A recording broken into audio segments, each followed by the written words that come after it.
More remote feed. Here's a look inside Paul Bernardo's latest parole hearing and the gut-wrenching plea from his victims to keep the dangerous offender behind bars.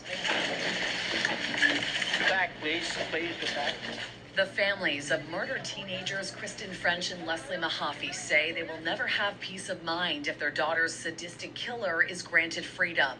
Debbie Mahaffey is the only one who was able to attend the hearing in person and sat just feet away from the now 60-year-old Bernardo as she described the ongoing anguish left behind by the atrocities he inflicted on her daughter and others.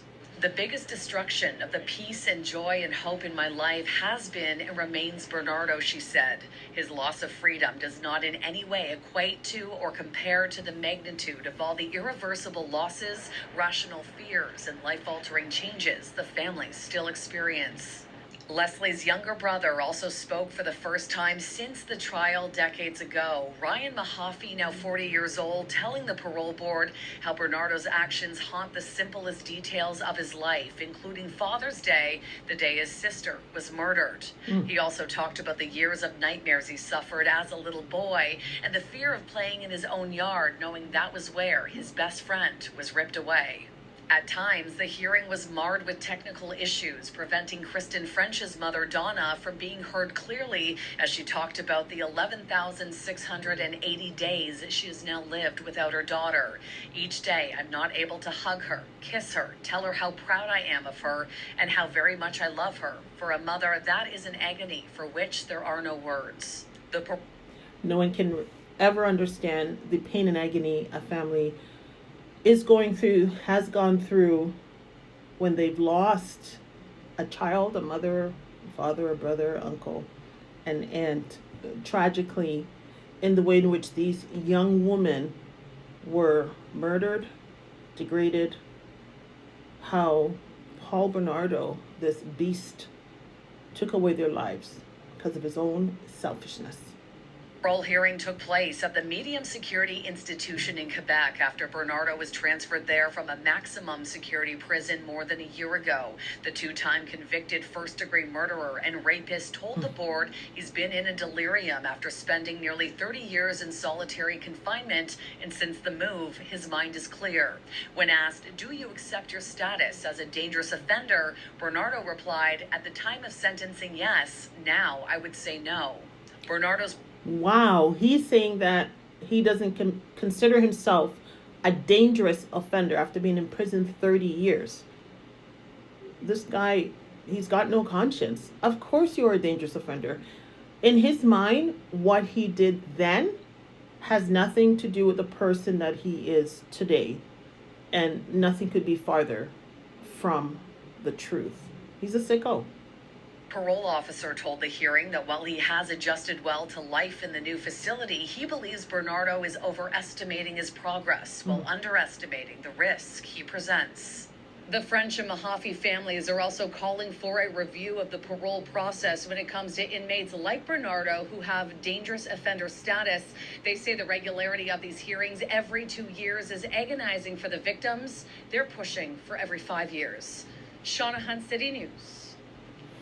Now, this is Paul Bernardo's third parole hearing and the third time he was rejected. And it actually took them 30 minutes to come to a decision. It probably should have taken them 30 seconds. No, you're never coming out. You're going to burn in hell. You're a horrible person. You're a disgusting pig. And you do not deserve a second chance, a third chance, or a fourth chance. You need to rot in hell. You have brought these families so much pain, so much agony. They live through the loss of their children every single day, and you think that you have the right to be released. They will never be free. They will never be free from the crime that you committed against your loved one. Every single day, it's a prison sentence for them. They'd be the one who is physically incarcerated. They have been sentenced in their own way. And I just wanted to take a quick look at the story here, just to remind everybody what happened. He's serving a life sentence for kidnapping, sexually assaulting, and murdering the Ontario teenagers, French, who was 15 at the time, and Mahaffey, who was 14 at the time, with the help of his then wife, Carla Homolka, who has had a second chance at life. You know, she is free, she's married, she has children.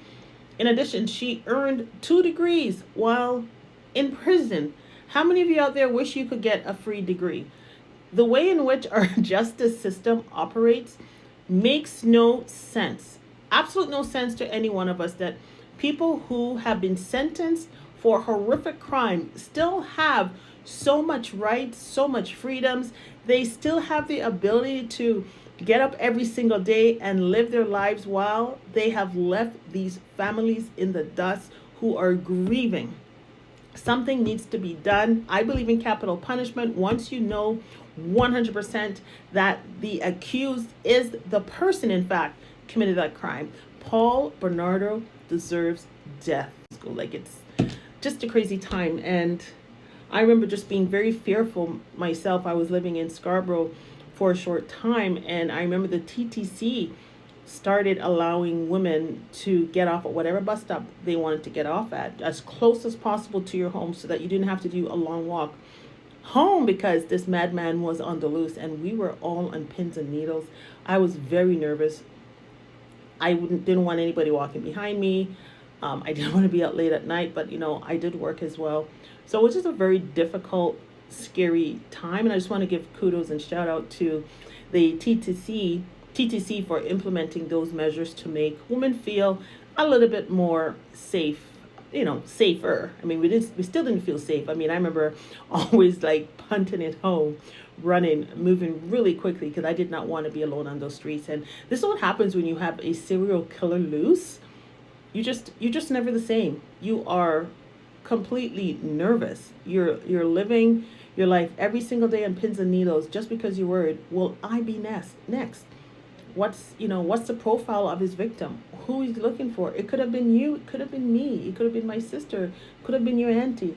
This guy is sick. And the fact that his wife participated in this, and she also participated in the death of her own sister, just a bunch of sickos. And it breaks my heart for this family, and it also breaks my heart to know that Carla is out living her best life under anonymity, I believe, as well. But that part I'm not too sure about. Anyways, leave in the comments, let me know what you think about Paul Bernardo being denied parole for the third time. He should not even have the right to, in fact, be eligible for parole because he's a monster.